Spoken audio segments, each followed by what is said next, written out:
Nako, ito na nga ho, sinasabi natin Pabor daw ito pong si Senator Erwin Tulfo na siyang acting chairman ng Senate Blue Ribbon Committee na maging state witness ang ilang mababatas. Nako, alam na natin itong galawan na ito. Mga kaubayan, dahil sa mga nakaraan ay lumulutang yung pangalan ni dating House Speaker Martin Romualdez na posibleng maging state witness. Ito na ho kaya ang tugon dito sa mga lumalabas na mga naunang balita. Kasi ayon po kay Senator Tulfo na siyang acting chairman ng Senate Blue Ribbon Committee, ay kumpara sa mga kontraktor tulad po na mag-asawang Diskaya, mas mainam daw po na ilang mababatas na raw po ang magsilbing state witness at kanilang ikanta yung mga kasamahan o kasabwat na mga kontraktor. Dito ho mga kababayan, malinaw ho na hindi po makakagalaw ang mga kontraktor kung wala pong project na ibinaba ang mga kongresista o senador o mababatas, di po ba? So maliwanag ho mga kababayan na hindi siya pinagtatanggol ho natin ng kontraktor. Managot ho dapat ang mga kontraktor, pero mas lalong managot po, sino po?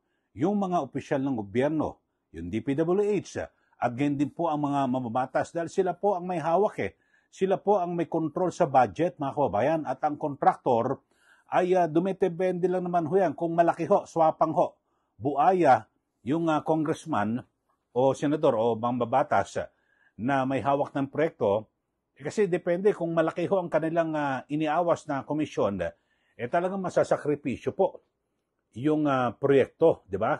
Kaya nagiging substandard at so kung sobrang laki ay ang ginagawa ho, talagang nagiging ghost project. At alam naman natin mga kababayan na talagang yung ilang mga tiwaling mababatas at kasabwat, yung mga opisyal ng DPWH, sila po ang nagmamaniobra, di ho ba? Yung halimbawa, may mga modus rito na isang proyekto na ponduhan na last year, tapos puponduhan ngayon ulit. So lilitaw ho, parang na yung pera, kanila ng pera, tapos mga ghost project ho mga kababayan, di po ba? So hindi po yan, dapat tatlo ho yan makukompleto po yung transaksyon kung yung politiko, mambabatas, isa. Tapos ay DPWH at kontraktor, tatlo ho yan mga kababayan na talagang sila po ay magkakasabwat, magkakasapakat. Pero alam naman ho natin yung kontraktor kapag umayaw, wala, ang daming ibang kontraktor na pwedeng pagbigyan So talagang ito ho, ako sa tingin ko mga kababayan, bilang mga opisyal ng gobyerno at kayo po accountable o may pananagutan sa ating mga kababayan, dapat ho ay kayo ang mangungunang managot at dapat ho maparusahan para magsilbi na babala sa lahat po ng mga opisyal ng gobyerno o kawani na dapat ho ay huwag po papasok sa mga katiwalian. Ito, panoorin ho natin mga kababayan, itong report na ito na may kinalaman na kung saan ay pabor daw ito pong si acting chairman ng Senate Blue Ribbon Committee, Senator Erwin Tulfo, na gawing state witness ang ilang mababatas. Panoorin po natin ito hong report mula po sa Billionaire News Channel. Pabor si Acting Senate Blue Ribbon Committee Chair Erwin Tulfo na gawing state witness ang ilang mga mambabatas sa halip na ang mag-asawang Diskaya at ang tinaguriang BGC Boys. Anya, malaking sampal daw ito para sa taong bayan at common sense na lang daw dahil nagnakaw sila ng milyon-milyong halaga ng pera. Kabilang ang mga sinibak na DPWH Bulacan engineers na sina Henry Alcantara at Bryce Hernandez sa BGC Boys na kasalukuyang nakikipagtulungan sa investigasyon sa flood control scandal. Ani Tulfo, mas maigi umanong pagsalitain ang mga mambabatas, lalo na kung handa naman silang magturo ng mga kasamahan nilang contractors o mambabatas na kontratista rin. Una nang inihayag ni Senate President Tito Soto na karapat dapat maging state witness ang kontratistang si Sally Santos ng Sims Construction dahil wala umano itong inilihim sa Senate Blue Ribbon Committee. Yan po, napanood nyo ho mga kababayan, mas gusto ho at mas pabor daw itong si Senator Erwin Tulfo na ilang mababatas kaysa sa mga Diskaya, mga kababayan. Dapat ho na kung ayaw nila kay Diskaya, dapat mga mambabatas hindi rin. Kayo ho mga kababayan sa ating mga taga-subaybay dito po sa ating YouTube channel, ay sino ho ba nakikita nyo na sinasabing ilang mababatas ang posibleng mag-state witness. Ako, pananaw ko at parang hinala ko rito mga kababayan, mga galawan ho ito, mukhang si dating House Speaker Martin Romualdez ang gustong isalba ho rito mga kababayan.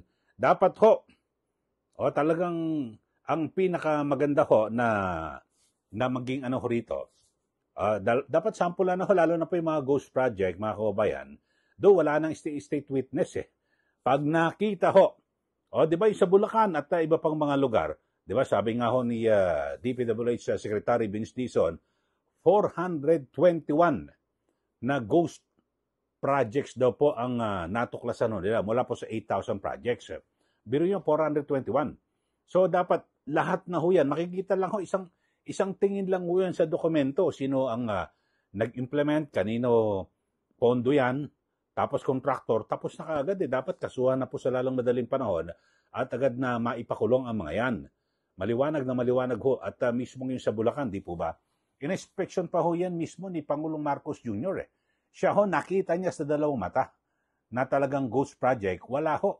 Yun, bakit hindi agad inutos na agad na kasuhan at para maipakulong?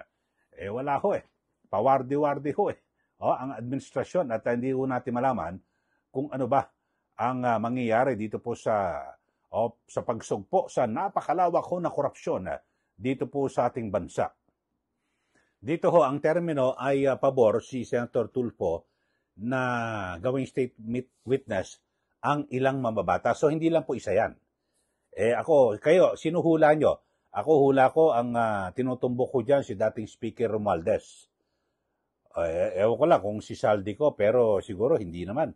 Dahil sa talagang mukhang yan po ididiin ho nila At parang magiging wala ho, no? Ewan ko lang kung pwede ho ba mag-state witness din si Saldi ko? Kasi sabi, ilang mababata, so mahigit isa ho yan na maaring 2, 3, 4, 5. Pero sa ngayon, wala pa nga ho na, na malinaw ho na talagang ang mga mababata ay talagang sila po ay sangkot. Alam niyo ho, sa pagiging state witness, unang-una, dapat ho, nasa batas po yan sa nakarang vlog ho natin, na-discuss na ho natin yan, na una ho, ay dapat umamin ka muna sa krimen. Diba? Halimbawa, yung ilang mababatas na sinasabing posibleng maging state witness, umamin ka muna sa krimen. Nakasabwat ka, kasapakat ka. At, diba? Pero, hindi most guilty. Hindi yung pinaka talagang, talagang siya pong may pinakamalaking kasalanan, di po ba? O kayo, hula ho kayo kung sino-sino yung mga posibleng gawing state witness kasi sabi po ni Senator Erwin Tulfo, ilang mababatas. Pabor ho siya na gawing state witness kaysa dito ho sa mag-asawang Diskaya, mga kababayan. Sige, hula na ho kayo, mag-text na ho o magbigay po kayo ng komentaryo o comment dito po sa ating channel.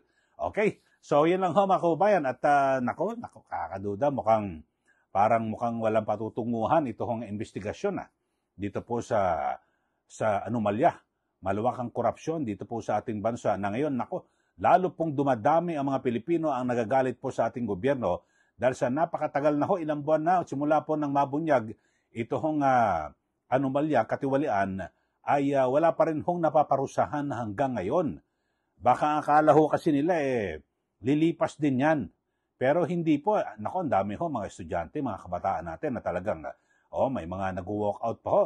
Labas po ng kanilang silid-aralan para magsagawa po ng kilos protesta, rally, at iparamdam ho sa gobyerno yung kanilang galit dito po sa nangyayari sa atin, yung malaking at matinding katiwalian sa ating bansa. Maging ang mga negosyante ho mga kababayan ay nagpahayag na po ng pangamba at di ba, kitang-kita at alam na alam mo sa international community kung gaano ho kalawak at kalala ng korupsyon dito po sa ating bansa. Pero hindi ho natin malaman bakit hanggang sa ngayon ay hindi pa rin po ito na re-resolba at wala pa hong nasasampulan na mga opisyal ng gobyerno. DPWH, wala pa ho. Kongresista man o senador, wala pa ho. At contractor, wala pa ho nasasampahan na kaso. Puro tayo investigasyon. Yun ho. Naiinip na po ang taong bayan. Dapat ho sa lalong madaling panahon ay ilabas na po yung resulta ng investigasyon yung sa ghost project ho, hindi na kailangang imbestigahan eh.